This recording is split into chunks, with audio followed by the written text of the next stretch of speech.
Thanks for coming here today. Today I'm joined by my wife, Lisa, who some may know is a family doctor here in Manitoba. And in addition to being my better half, is also the much smarter and more beautiful half. So she's graced us with our presence here today. Lisa and I just wanted to share a message as we head into the holidays to everybody, to just encourage you to continue to maintain that hope in your heart. I know that this has been a very, very difficult year. And I also have been talking to so many people who are struggling with this second lockdown in a way that was much more difficult for people than the first one. And I'm talking about the mental health impacts. I'm talking about missing out on family and friends and looking ahead to a holidays or having just come through a Hanukkah where you didn't get a chance to see all those people. Like Lisa and I, in most years, we're hosting those big dinners at our house. You know, Christmas Eve, we have her family. Christmas Day, we have my family. That's off. That's not happening this year. And so we're struggling too. And it's difficult for us. And I say that knowing full well that we're still working, the kids are healthy, and we have a ton of opportunities. We're blessed. And so I can only imagine what it's been like for people who have lost work, for people who have lost loved ones, for people who are still struggling with COVID, and for all the frontline workers out there who are not sure what tomorrow is going to bring. And so we wanted to just let you know that we've got your back and that now is an important time for us to stick together.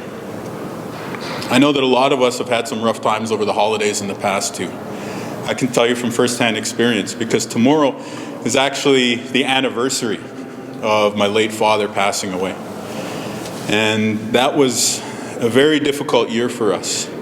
And I think probably one of the reasons that Lisa and I's bond is so unshakable is Lisa is actually the physician who was there in the room who had pronounced that he had passed away. And I sat there and just kind of started processing that moment to myself. And what I would say is this, that being there for my dad at the end of his life is probably one of the most meaningful moments that I have so far experienced, right up there with the birth of my kids. And my heart really goes out. And I think one of the things I've been thinking a lot about how hard this lockdown is for people this year is my heart really goes out to people who are in a situation like I was a few years back. To those people who are saying goodbye to a loved one who is about to find out what comes next after our time here on earth. And so for you folks who are forced to use FaceTime or Zoom instead of being there at the bedside, I really do sympathize and empathize with you, and I send my condolences because I know that we're not just up here. We're not just here. You know, we're not just in our minds. We're not just in our hearts. It's also our sense of touch. It's the way we smell our room that informs the way we feel about it.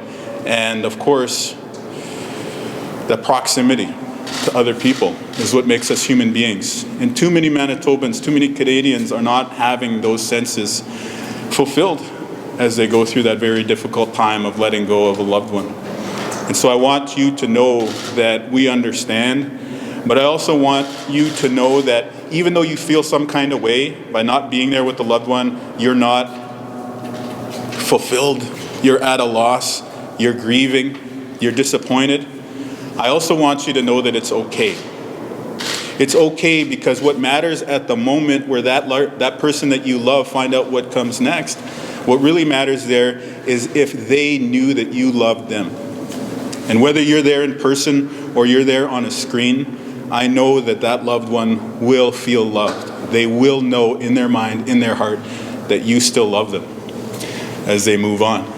And that's what really matters. And so in the years to come, as you go through your journey of grief, 5 years, 10 years, 20 years down the road, that's what's going to matter to you, is that you were there for them in the way that you could be, given the situation that we're all in this year. And I know that doesn't make it any easier to say goodbye, but I just wanted to share a message of condolence and empathy.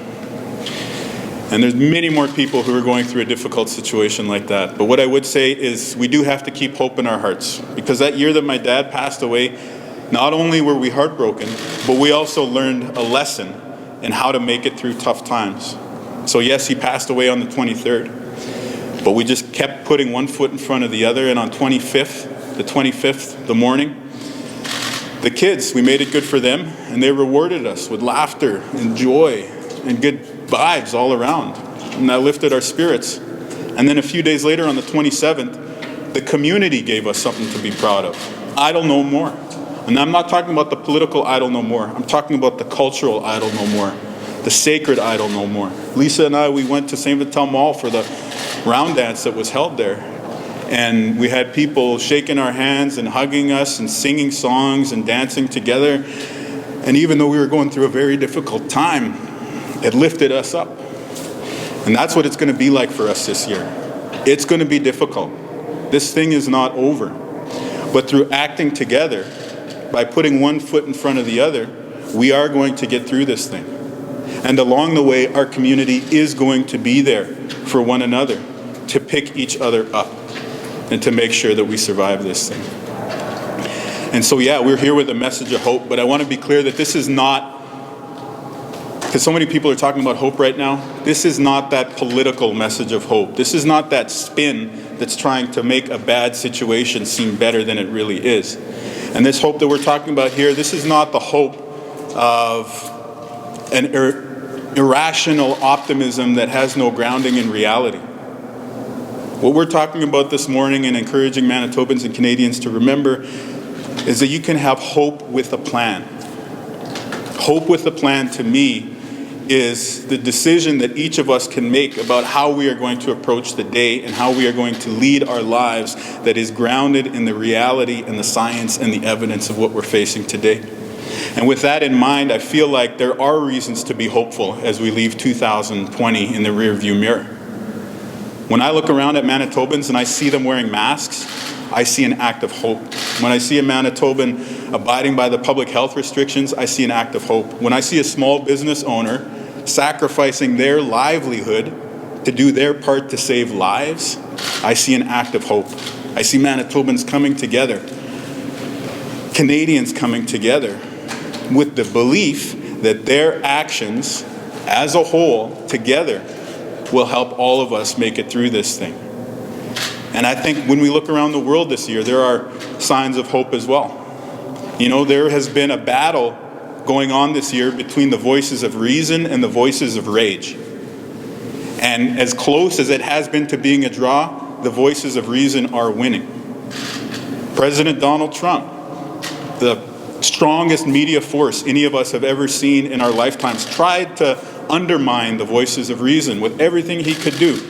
And yet, millions of reasonable people, thousands of scientists, average people just making up their minds based on the evidence before them together were able to show him the exit.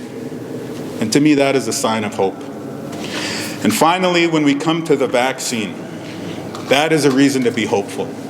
It is an unprecedented collaboration with thousands of researchers operating at dozens of institutions in multiple countries around the world.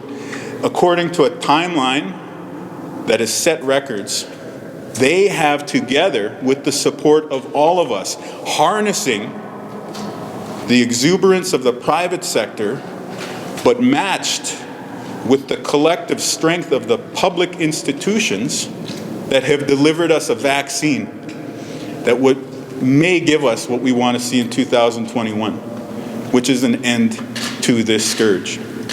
And so to everyone out there, we just want to say, like Bruce Cockburn said, nothing worth having comes without a fight. And anyone who's ever had to compete in sports or business or politics or whatever it is knows that you never win without losing first. And so for those of you out there who've never experienced a setback before, have never felt the feeling of loss before, it's okay. It's okay to feel down. It's okay to feel sad. It's okay to be angry. But what is not okay is to give up. And so we have many weeks to come, many months to come, but we are going to make it through this thing. To our fellow Manitobans who've been in this lockdown, what already seems like it's been lasting forever, we're going to make it through this thing together.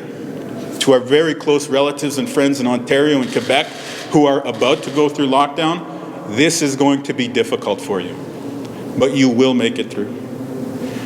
And so as we come to the end of 2020, we look ahead to next year, 2021, I say bring it on. We have seen through our collective actions great reason to be hopeful this year. And while we may not get the miracle that we want, which is to wake up on January 1st and to realize that this was all a bad dream, to get those 500 plus and counting Manitobans back, to get that boy under 10 years old that we lost to COVID back, and our sincere condolences to that family.